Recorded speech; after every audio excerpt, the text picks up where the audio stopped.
Aiden में धीरू भाई ने बिजनेस के सबक सीखे थे। इसके बाद वो आए मुंबई। उनके पास सिर्फ 1500 रुपए की पूंजी थी और ढेर सारे सपने। एक छोटे से चौलनुमा घर से उन्होंने अपना कारोबार शुरू किया। कम मुनाफा, बढ़िया क्वालिटी, ये मंत्र था धीरू भाई का। वो तेजी से कामयाबी की सीढ़ियां चढ़ते गए। 50,000 करोड़ का साम्राज्य खड़ा कर दिया।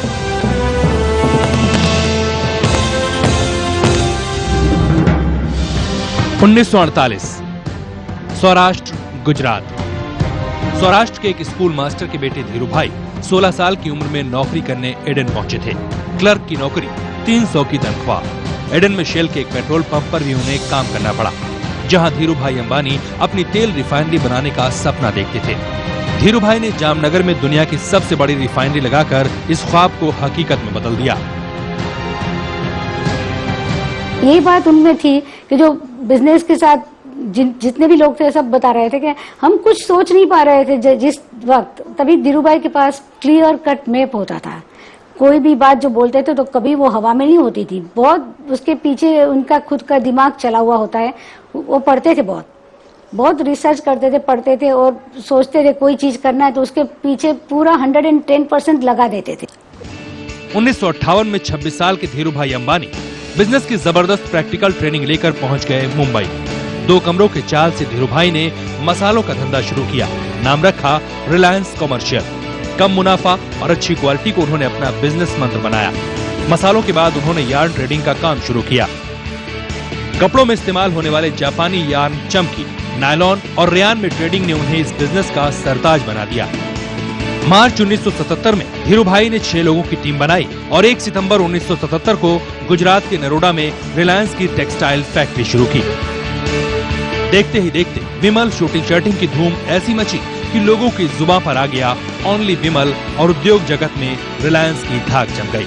कारोबार के साथ परिवार भी बढ़ा। 1959 में दूसरे बेटे अनिल का जन्म हुआ और 1961 और 1962 में दोनों बेटियों दीप्ति और नीना का। धीरू भाई एक विजनरी बिजनेसमैन थे।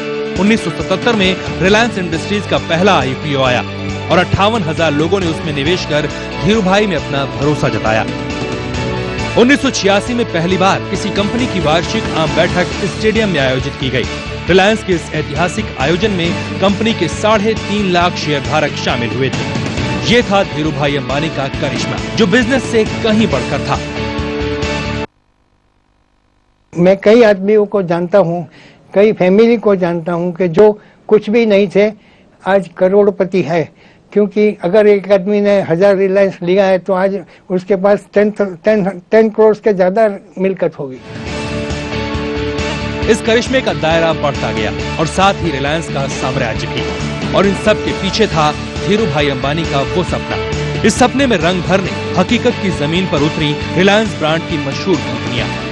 पेट्रोकेमिकल्स और टेलीकॉम से लेकर ऊर्जा, पूंजी बाजार और खुदरा व्यापार, उद्योग और व्यापार के हर हलके में रिलायंस ने अपनी पहचान बनाई। 1992 में रिलायंस भारत की पहली ऐसी कंपनी बन गई जिसने विश्व बाजार से निवेश लेना शुरू किया। फॉर्च्यून ने रिलायंस को दुनिया की सबसे बड़ी कंपनियों की फहरिस्त में शामिल कर लिया। 1 कमरा, 1 टेबल, 3 कुर्सियां और 1 फोन और बेहिसाब हौसले के साथ धीरू भाई अंबानी ने रिलायंस का जो सफर शुरू किया था वो आधी सदी के बाद देश के सबसे बड़े उद्योग साम्राज्य में बदल गया। चंद हजार रुपए से शुरू हुए बिजनेस साल 2000 में 50,000 करोड़ सालाना के रिकॉर्ड स्तर तक पहुंच गया। इस बीच धीरू भाई दादा बन चुके थे।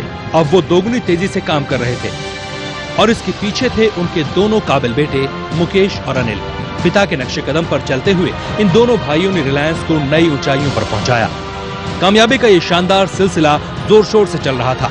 रिलायंस भारत ही नहीं, एशिया और विश्व में भारत की शान बनकर चमक रहा था। लेकिन हर सफर कहीं न कहीं खत्म होता है।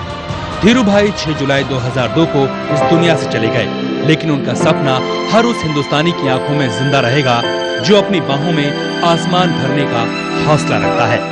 Report news 24। तेज तर्रार और चालाक बिजनेसमैन, लेकिन फक्कड़, अलमस्त, बिंदास इंसान।